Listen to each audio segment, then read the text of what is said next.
All right, it's the three amigos. Our fourth one is on his way to Jupiter as we speak. Matt Pauley has landed in Florida. We're going to allow him to drive and not be on the Gashouse gang while driving. We don't advise that. We don't advise that. With Bernie Miklasz, Saliga Heating and Cooling is our sponsor via Bernie. Yes. Game Day Men's Health is our sponsor via Kevin Wheeler. I got to get a sponsor in here. We got to get.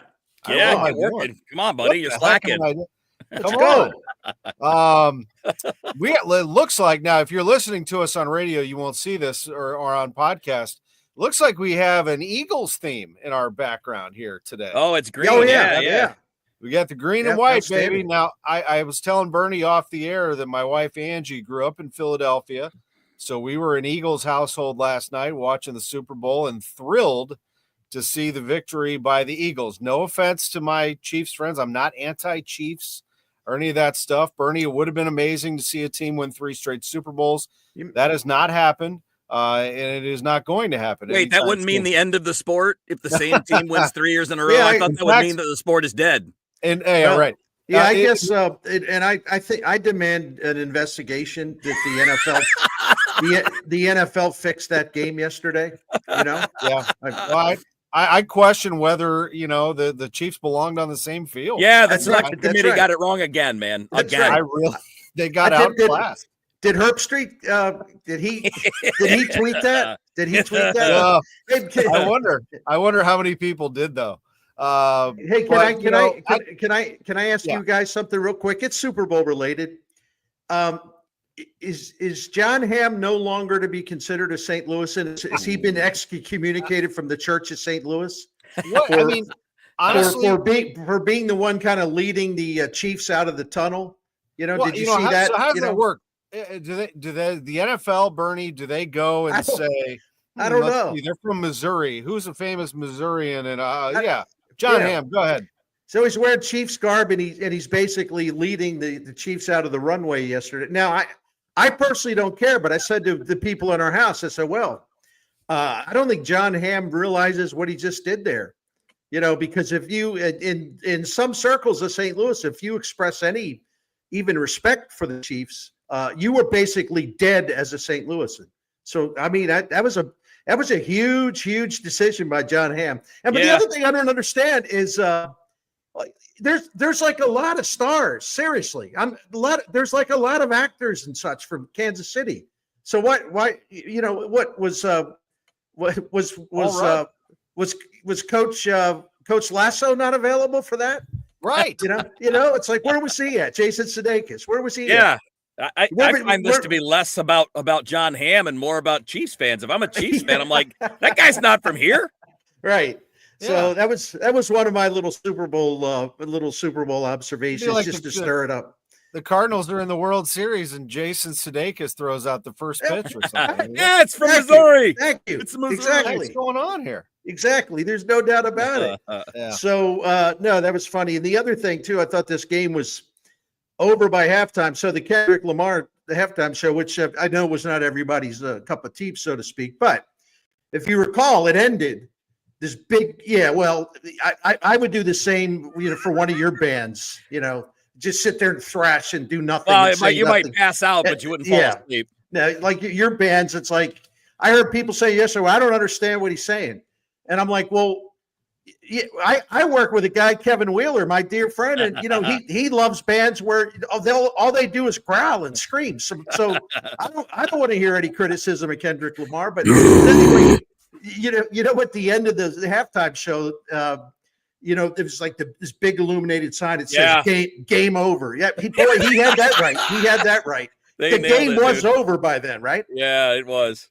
I don't think there's any question. I mean, Wheels, they put on a clinic, and these games are won at the line of scrimmage. Yep. And the Eagles have built their team from the inside out. I mean, that was apparent in the first. I just had Anthony Becht, the Battlehawks coach, on KMOX, and he said that was apparent even if you don't watch football. Yeah, what was happening there? They had no chance. No, that was an ass whooping, man. And all respect to the Eagles because they earned it. They showed they were the best team in football this year. They had a phenomenal regular season. They won big playoff games, and they kicked the living crap out of the defending champions in the Super Bowl. They are That is an awesome season. Like single season, that's probably as good as we've seen in the last 5-10 years as far as just overall performance. So all the credit goes to them, but God, did that game suck as a viewer who didn't care who won. It was bad. And then, it was awful. And then the bad thing about the second half, on top of your point, because again, it was just tedious. It's just, I'm on my phone looking up stuff, reading stories already for, planning for today. Yep. And then we had to listen to Tom Brady talk about Tom Brady for basically the whole second half. You could tell how happy he was that they weren't going to win 3 in a row. He's yay me. Look, I'm terrible at what I do in terms of the spoken word, in terms of like doing Gashouse Gang and stammering on the air and all that stuff. Okay, I admit it. Okay, I'm not exactly Walter Cronkite when it comes to eloquence on the air. But is Fox really getting their money's worth out of Tom Brady? Can he just go run the Raiders or whatever he's destined to do? Gosh, what a horrible broadcast that was. Just awful. Yeah, and they didn't, granted, they didn't have much to work with, but still. That's true. But like the problem with Tom is he has no emotions. I thought the one spot with him being a robot was about right. Like that's just what he is. I mean, no knock on him. Great player, smart dude. When he's actually talking about quarterback things, it's not terrible. Right. But it's just still too much of the it's too robotic. A lot of it seems forced. Clearly he's not being coached or he's not accepting coaching one way or the other. And by the way, I think he's an NFL broadcaster. He's just not the first team guy. There are 8 guys that are analysts that are way better than he is. Those guys should be doing the Super Bowl and not the rookie. Well, Tom Brady is not a broadcaster. He's Tom Brady. I mean, he's the greatest quarterback of all time. And what I would watch is Brady interviewing great players, great athletes. Like I would watch that. I love watching the greatest ask and reflect and talk about some of the best. Like I don't know when it aired, but I saw it this morning on Twitter, was his interview with Jalen Hurts. Like you could see it was a 2-minute thing. Yeah. You could see Brady really just proud and like beaming and understanding that what was swirling through Hurts's head at that moment, because Brady's been there multiple times and kind of probably remembers that first time beating the St. Louis Rams and what that was like to win that for the first time. And Bernie, Jalen Hurts, goes down in history no matter what happens from here on out, and he may win more. He is a Super Bowl champion. I'm really happy for him. I've been following him, as you guys have, through his career. This is a guy who started for Alabama as a freshman, got benched in the national championship game, for crying out loud. Right. And then was a backup, then transferred to Oklahoma, took them to the college football playoff, went to the Super Bowl, got beat, got criticized. Guy wins a Lombardi trophy, and he's 26? I mean, that's a heck of a life already. The thing, if you're a Philadelphia Eagles fan, or if you just admired Jalen Hurts, who hasn't really gotten his due, and listen, some of that is understandable because he's had a couple really bad playoff games, and there has been some inconsistency. Not all guys hit the ground floor like first game in the league and they're instant stars like Mahomes has been, right? But Hurts is a guy of incredible competitive character, and he's really, really smart, and he's consumed with the idea of improving, and he has. So yesterday, Steve Spagnuolo threw down the gauntlet. Steve Spagnuolo said, we will control Saquon Barkley. We're not going to let him beat us. And he was basically saying to the world, we do not think Jalen Hurts can beat us. So we're going to load it up. We're going to pack defenders in the middle. We're not going to let Barkley go wild. Well, Jalen Hurts took the challenge and just destroyed the Chiefs. He was great in that game. And don't forget, in addition to the really precise passing, and he had 3 touchdowns overall, two in the air, 1 on the ground. Set a Super Bowl record with 72 yards rushing, most by a quarterback. I don't think he could have really played better, except one careless interception. It happens. And, if you look at his entire postseason, it was fantastic. If you look at his final 10 regular season games, and I'm not counting the one at Washington where he got knocked out early, the number's fantastic. And I was talking to Aki about this, and let me just pull this up real quick. This elevates Hurts in a way, right away. Because it's all about Super Bowl rings when you're a quarterback. I mean, maybe it's fair, maybe it's unfair. I don't know, but it is. So if you look at Hurts with that win yesterday, and he wasn't along for the ride, he had a lot of help with that. That defense in Philadelphia was great. I'm not saying this is a one-man show where he won the game by himself. So anyway, he's now got as many Super Bowl rings as Len Dawson, John Unitas, Ken Stabler, Steve Young, Kurt Warner, Aaron Rodgers, Drew Brees, Matthew Stafford, Russell Wilson, and then maybe even more important, because Hurts is only 26. He's got a Super Bowl ring, and he won it. Josh Allen, Lamar Jackson, Joe Burrow, Dak Prescott, Jared Goff, Justin Herbert.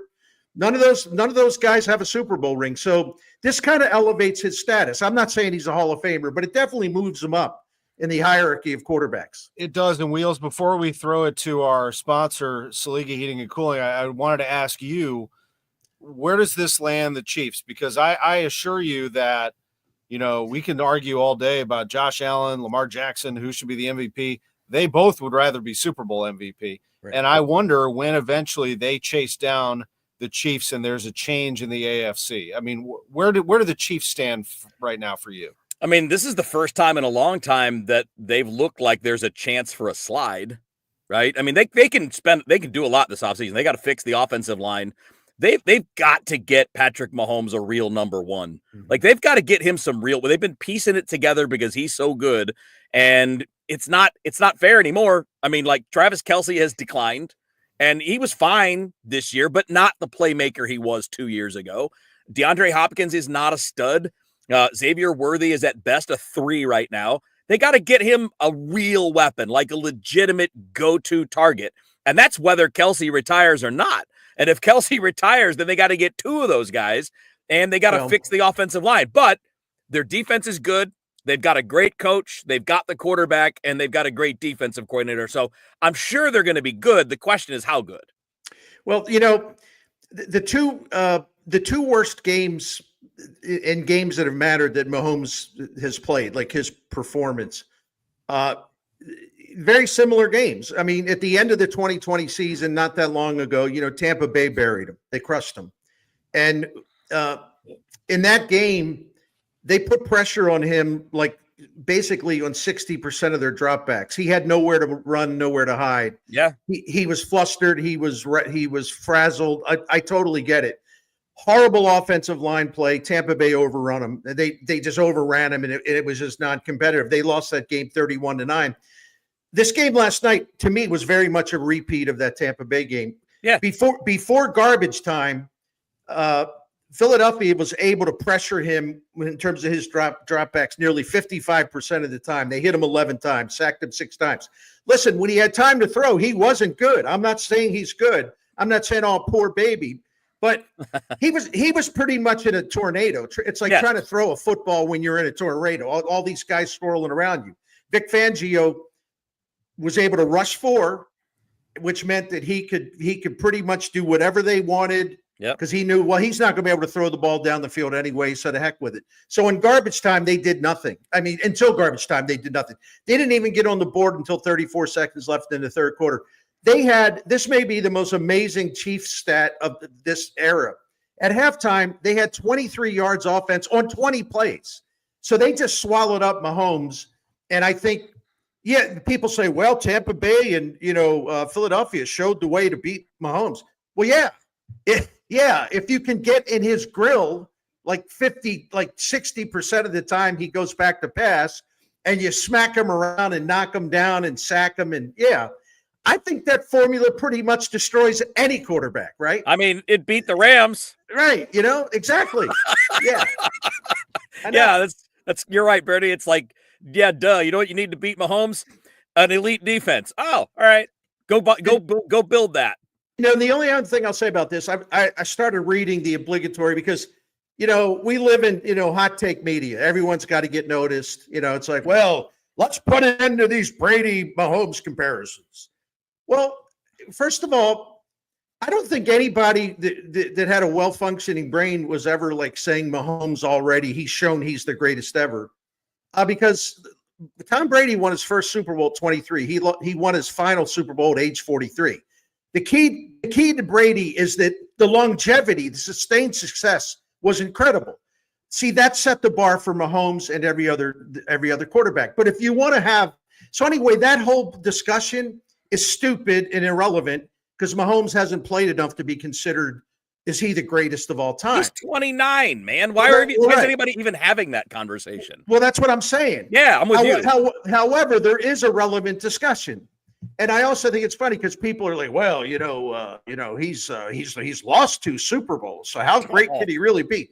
Tom Brady's record in his first 5 Super Bowls, 3-2. Patrick Mahomes' record his first 5 Super Bowls, 3-2. Oh. So can we just shut up? Can we just leave it there for a while? in other words, if we compare them based on their age, like through age 29, Mahomes comes out looking pretty good. Yep. But that doesn't mean we can now move him into eternity past Tom Brady. That whole point was stupid. Yep. Typical dumb, stupid hot take media stuff. Yeah, and I don't know if you guys agree with me or not, but the NFL world is the worst at this. I love the NFL. But the NFL world is the biggest overkill league there is. Every topic's got to be beaten to death. Right. We got to talk about things that don't matter. I don't know why we're comparing a guy who's not even halfway through his career to a guy that had a 20-year career. Like, why are we even having those conversations? And I know why, because there's demand. No shade to any of the people providing that, but I don't get it. No. I'd say one closing comment, if I could, Tom, and I'll be brief. I think after what happened last night, and also because it happened the second time during Mahomes' career in a big game, the offensive line just got punked. They just couldn't protect them. I think the Kansas City Chiefs need to be careful because I think they're now in the mode where they're taking Patrick Mahomes for granted because they won all these close games they probably had no business winning, some of them. Good call. So it's kind of like, oh, don't worry about it. Patrick will figure something out. No, you don't have to have the greatest line in NFL history. Can you just put a solid offensive line in front of this guy? That's all. Yep. Don't take him for granted. Shame on you if they do take him for granted. This is the Gashouse Gang from KMOX. We are sponsored by both Game Day Men's Health and Bernie. We're sponsored by Saliga Heating and Cooling. Oh, man, we got some more cold weather coming along. I was talking to my friend Andy Karanzif of Crown Candy, and he says, oh, my gosh, so the weather people are, forecasting basically the end of the world as we know it. I don't know if that'll be the case, but I do know that when it's times like this where we do have really bad cold weather with all the nasty stuff probably on the way, it's good to be able to call Saliga Heating and Cooling at 314-481-7333. Saliga Heating and Cooling is an independent American standard heating and air conditioning dealer. They've been taking care of St. Louis since 1927, continuously owned by 4 generations of Saliga, Dan Saliga being the owner-operator now. They will take great care of you in the summer when your air conditioning needs to be full blast. They'll take great care of you in the winter where you need to have a nice warm home and be comfortable. And you can sign up for the Priority Club, which is a maintenance program. There's so many benefits to preventative maintenance, including the peace of mind knowing your heat's going to work when you really need it, or your air conditioning is going to work when you really need it. And there's some other perks too. But Saliga Heating and Cooling, you trust their credibility, being in business since 1927, still going strong, same family. We've been with them for 16 years, 100% trustworthy, professional knowledge, all that. Big check marks. So go to SaligaHeatingandCooling.com. Don't forget about that American Standard equipment if you need it. Go to SaligaHeatingandCooling.com and get all the information on the Priority Club and everything else to do with Saliga. Thanks. Thank you. That's Bernie Miklasz with Kevin Wheeler. I'm Tom Ackerman. One of the best things about yesterday, and I said it on Sports on a Sunday Morning, was we were going to see 2 great teams play, and we were going to have the end of some NFL talk for now. And, of course, it'll ramp back up. But, man, there's so many sports out there, folks, that you can enjoy, like baseball. Baseball is starting back up. Pitchers and catchers reporting on Wednesday. It's a new season. It's a new era, And, Kevin, when I think about the Cardinals, obviously we had some Arenado fatigue in the offseason. It's still a topic whether he's going to be there or not. But it's all about whether this team is going to have competition in the rotation. things do change as spring training goes along. There are some fascinating storylines, and then we'll get to the 2025 26-man roster and see what they have. Yeah, it's going to be like, I think this spring is interesting in a number of levels, and obviously pitchers and catchers report this week, position players end of the week, beginning of next week. So, I think it's fascinating to look at this team because we've talked about it a lot, right? There hasn't been much change on the pitching staff. For a team that's talking about resetting and going younger, it's still an old rotation and a lot of the same pieces, all but one because Kittredge isn't here anymore, but it's a lot of the same guys in the pen. But I'm still curious. I really want to see, what does Michael McGreevy look like? Can he show up, not this first week of pitchers and catchers, but can he show up over the course of time in the Grapefruit League and push one of those older guys out? Can he make them make that decision so that they have to give him a longer look? Does somebody get hurt? I mean, do two guys get hurt? We have no idea, but I'm fascinated by the youngish guys. McGreevy. Does Graceffo stay as a starter? Does he move to the bullpen eventually? Obviously, Quinn Matthews is the big, fast riser.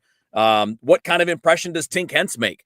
We all know, and Bernie, you mentioned it, I think, last week maybe, that he's apparently a while away from being like an every fifth day starter in the big leagues. But what if he's got that talent like Carlos Martinez did when he was young, and you're like, we just got to get it to the big leagues. If that means you start off as a reliever, hey, that worked for Adam Wainwright, that worked for Lance Lynn, that worked for Carlos Martinez. I'm fascinated by that group of 3 or 4 young guys.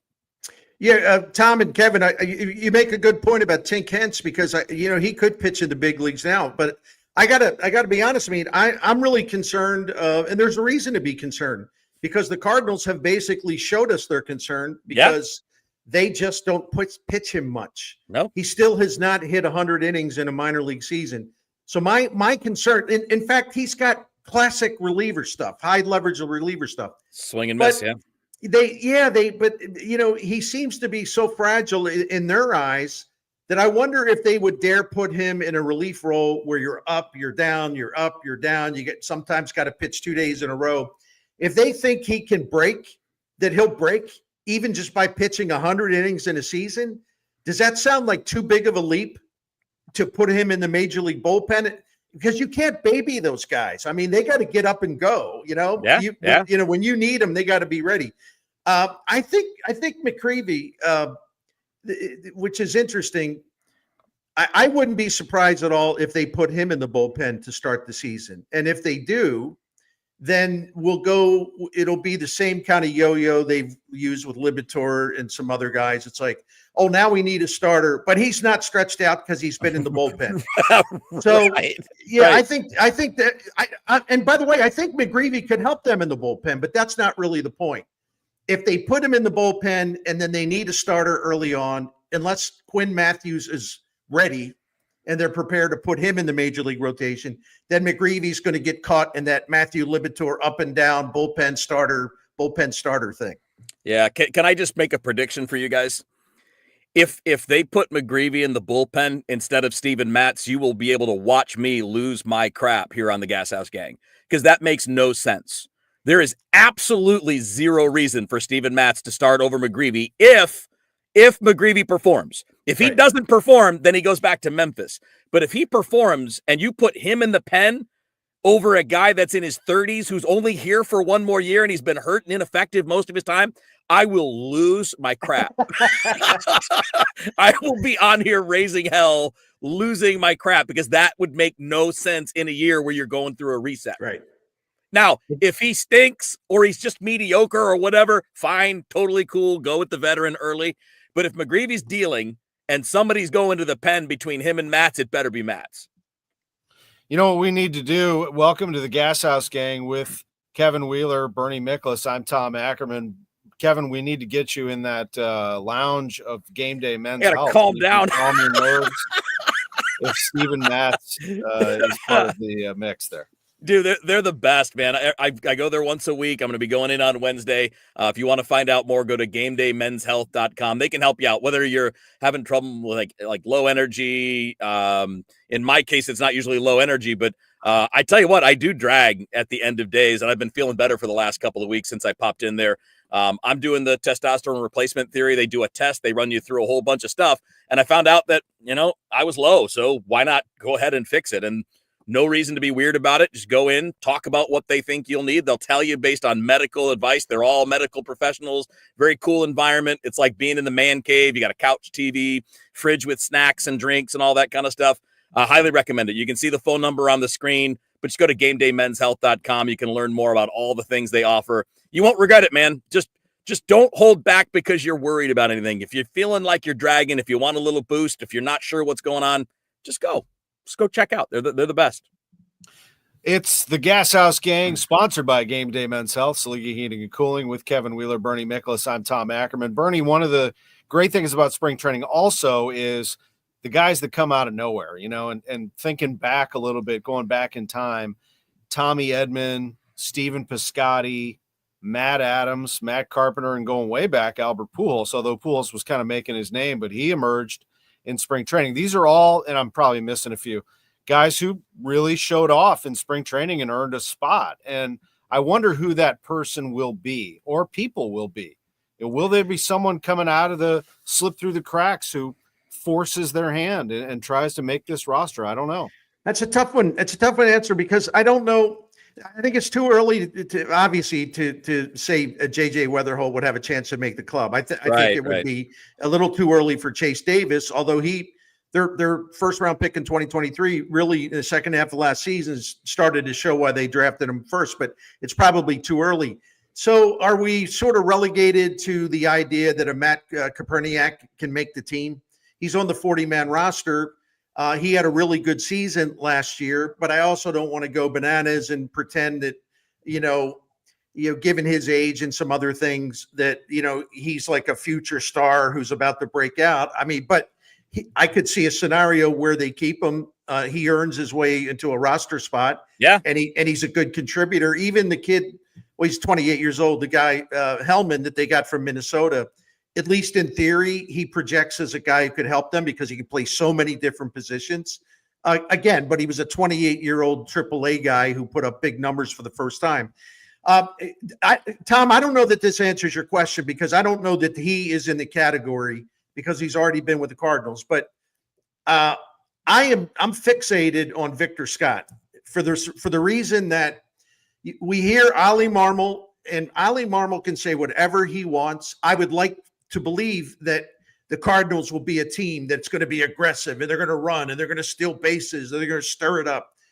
Okay, if that's true, Victor Scott last season in Major League Baseball was tied for the third fastest sprint speed percentage in the majors. No one could throw him out in the minor leagues stealing bases. He's exactly what you need to fit into the plan that the manager has. Now, will they actually give him a chance to make the club coming out of spring training? So Victor Scott is my guy to watch. Yeah. We already know who he is, but they describe a situation. Well, we want to play this way. We want this style. We're going to, you just watch us run. Well, you kind of contradict yourself if he has a good spring training and you bump him on down to Memphis. You lose credibility if you do something like that. Will he get a shot, guys? Great question. I would like to see it. And look, if we're going to I understand that, and I fully understand. Well, I understand that it happened. I don't know why, but I get that Victor Scott was not the defender you would have hoped he would be in his small taste of big league action last year. Because he was a minor league Gold Glover, and who knows, maybe it's just the adjustment and he got off to a slow start and he was flailing at the plate and it started to impact other things. But if we're going to let someone figure it out, I would choose him over Ciani to figure things out. If we're going to say, well, let's give somebody some run. Well, Scott's the guy that's got the upside. Scott's the guy that's got the long-term upside. He was a much better minor league hitter, which gives us an idea that there's more production in there than what we saw. And look, again, I just don't want this to be a thing where we get caught up in what we saw last year. Center field should be an open competition between those two guys. Honestly, it should, if it's not going to be Victor Scott, it should probably be Lars Nootbaar. Like, if you're not going to get that guy like Victor Scott, like you're talking about, Bernie, the speed on the bases game changer who can go run down fly balls, then put the bat out there and get another bat in the lineup on a regular basis, which, by the way, might also help your defensive alignment a little bit if you're going to go that route. So I'd like to see it. Victor Scott would be on my list of that. Not going to make the team, but I think Jimmy Crooks is going to be a guy that you bring him up a lot, Bern. That's an interesting dude. And if he comes in here and lights it up this spring, it's going to open some eyes and maybe, give us an idea of where they might be headed with this catching group and who might be on their way somewhere else in a trade. There are a couple other guys that are interesting to me with role changes, and I'll be curious to see how they're handled. And that's Tekoa Roby, who they got from the Rangers, who is nothing but injured all the time as a starter, but he's got stuff, man. He throws hard. He's got a breaking ball that works. Him and Cooper Jerpy, a former first-round pick, I want to see them as relievers. I think they could be impact relievers. They've both had trouble staying healthy. They both have flaws in their game as starters. They don't throw enough strikes. But, man, as relievers, those guys have elite stuff in different ways. Jerpy is maybe a little more deception than velocity, but still has really good swing and miss stuff. I would love to see if those guys could be factors on this team this year as relievers. But, again, not on opening day, but we could learn a lot about that in spring training. Yeah, that's good, Tom. I think there's a couple, 3 other young relievers in camp that could figure into the competition. Matt Swanson, who they got from Toronto in the Paul DeJong trade, 27 for 27 at Double-A last year in saves. At Arizona Fall League, he struck out like almost 13 batters per 9 innings. This Andre Granillo is someone they like a lot. We'll see. Yeah, a lot of strikeouts from him. Ian Bedell, who has nasty stuff. If you look at his ERA in the minors and, like last year, for example, you'll say, well, geez, I don't know about him. He's got nasty stuff. And when you have nasty stuff, they're going to take a look at you as a bullpen guy. And I know I'm probably leaving out some others, but they do have 3, 4, maybe 5 young relievers who we should keep an eye on based on that, how much run they get at spring training and how good they look. I mean, they're running out of starting rotation spots at Double and Triple-A. Because as some guys work their way up, as guys like Quinn Matthews work their way up, some of these guys that are 24, 25 years old, it might just be time to try something else. And, Bedell's a great point, Bernie. I mean, this guy strikes out more than a batter per inning. He throws hard, but he's been working as a starter. And according to all of the scouting reports that I've seen, and I've only watched him pitch clips, like little clips online, but the reports all say his secondary stuff is mediocre. Well, if you get rid of a lot of the mediocre and tell them throw it harder and pick one breaking ball to fix and get right, that's a good reliever. Right. Good point. The Gashouse Gang from KMOX with Kevin Wheeler and Bernie Miklasz. I'm Tom Ackerman. Bernie, tell us about Saliga Heating and Cooling. My pleasure. I want to elaborate on something, more details on Saliga Heating and Cooling. And again, it's an independent American Standard heating and air conditioning dealer. But I keep mentioning the Priority Club. Let me give you some details on that. It is a preventative maintenance program, and there are benefits to preventative maintenance. And we're members of the Priority Club at Saliga Heating and Cooling. And so we get the maintenance checks a couple times per year just to make sure everything's working the way it should be. There will be no surprises, no emergencies, no expensive repair bills. And so it gives you that not only does it mean that everything's safe and working well, there's not going to be any real bad stuff happening. It also means that you get the peace of mind that comes with that. You know that you're set for the summer, you're set for the cold weather. And the economic benefits to preventive maintenance, and again, the Priority Club at Saliga Heating and Cooling, that safety, the peace of mind, but it also extends the equipment life of your heating and cooling systems. That means you're not having to worry all the time about things breaking down and then you got a massive repair bill. It extends the life and you can count on it. And again, they have so many other things, there are benefits to this, including you can kind of get moved up in line for a service call, things like that. You go to the head of the line. Financing options are available, subject to credit approval. Go to SaligaHeatingandCooling.com and check out what they have. And of course, they've got that great American Standard heating and air equipment. But go to SaligaHeatingandCooling.com for the phone number and to check out all their services. Thank you. Bernie, thanks. The Gashouse Gang with Kevin and Bernie. I'm Tom. Our final segment, and we just could we could go forever on this Cardinals team, and I'm excited. Matt Pauley's in Jupiter, and Mike Claiborne will be there. John Rooney will be there.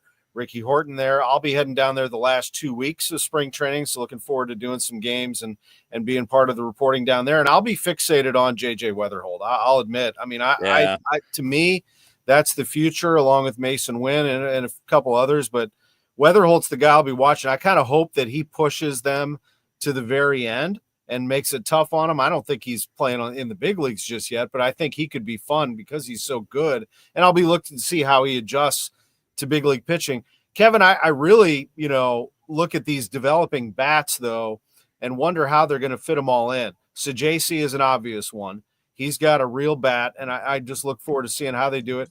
Alec Burleson has emerged into a real big league bat. I don't think there's any doubt about that. He finally got some good luck and hits line drives. And then the other one is Ivan Herrera. I mean, Ivan Herrera is a hitter. So the fascinating thing to me is they have this wealth of catchers, but the best hitter of them is Herrera until Crooks shows that he can do at this level.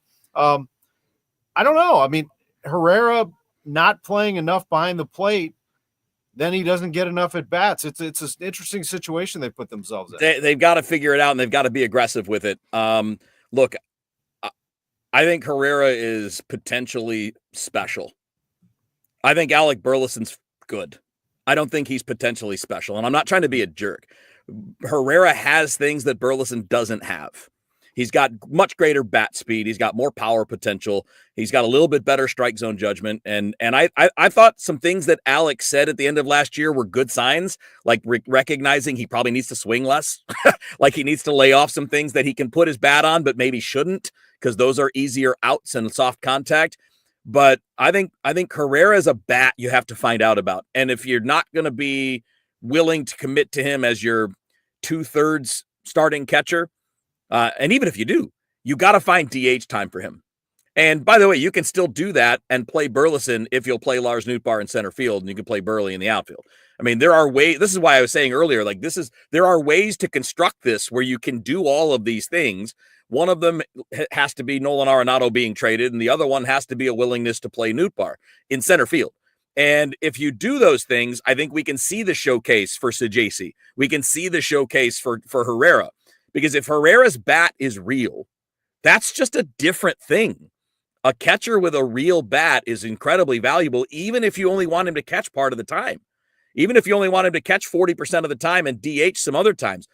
You have to find out about that. And I hope that they're willing to be creative enough, and I hope that they're willing to move off of the defense first in center field to give that a chance to happen. Because if you get through this year, I bet you agree, Bernie, if you get through this year and you haven't figured out how good Herrera is, you haven't figured out how good Sajasi is, and we're going into next year still not knowing, that'll be a wasted year. Yeah, I agree. And of course, Arenado's a key to a lot of this, not so much catcher, but in effect, DH as well. If Arenado's at third, because that means maybe Gorman's going to DH more, things like that. Yeah. So hopefully for everyone's sake, the Cardinals will trade him if that's what everybody still wants. So we'll see. But no, you're so right. And I think, and we don't have time for this, but maybe Kev, you and I can talk about it on Thursday when we're together doing the 2-man show. This is a really interesting. I think there's going to be a lot of scrutiny on Ollie Marmol this year in terms of. I'm not sure who he needs to please to keep his job, right? Yeah. Maybe Chaim Bloom has other ideas about who should be playing and who they should be using this year if it's a quote reset year. And I just wonder whether that would be on the manager and the incoming president of baseball ops would be on the same page. Because I think some of the playing time decisions, Bloom's going to look at that. I don't know which way he will feel, but he'll be looking at that. So it's an interesting situation the manager's in because he's managing to keep his job. But would that affect his lineup decisions as opposed to thinking more maybe long term? To your point, getting an answer on Herrera. It's a bit of a quandary, I think. Anyway. Yeah, just win, baby. I mean, you got yourself spring training. Spring training is going to be great and all, but Cardinals fans and everybody else will not be satisfied with a good Grapefruit League performance. No, it's going to be all about that first month. And if they start 10-20, the Hounds will be out. Oh yeah, I shouldn't say the Hounds, the Wolves will be out. Yeah, if the Hounds too, helping the Wolves. The Hounds too. If they start 20-10, different deal. I mean, I think people will start to, out of curiosity, take a look at this team that has gotten off to a nice start. We have tonight Billiken Coaches Show with Josh Schertz at Westport Social. Matt Pauley is going to be live from Jupiter, Florida. I love saying that. How great is that? Isn't that great? He's going to join us from there live tomorrow. It's going to be awesome. Yeah, for the next, 6-7 weeks, we get to say live from Jupiter as Cardinal spring training gets underway. So Matt will be there. Bernie, as always, is a must subscribe on YouTube with his interlocking SL cap. You can follow him on the Bernie Show at YouTube. I like that cap. What do you got going on there? It's the St. Louis Stars of the Negro League. It's awesome. I think a 1920 replica of that cap. That's sweet. Yeah, that is really, I love this really cap. Cool. Bernie, you got great hat game, man. That's about all I got. It's about the only game I got left. So I like that Stars. I like that Stars cap a lot. Well, boys, it has been a pleasure. Thank you very much. We'll catch up with you tomorrow. Matt will be in. We'll put him to work down at Roger Dean. For our producer Drew Young, Tom Ackerman, Bernie Miklasz, Kevin Wheeler on the Gashouse Gang.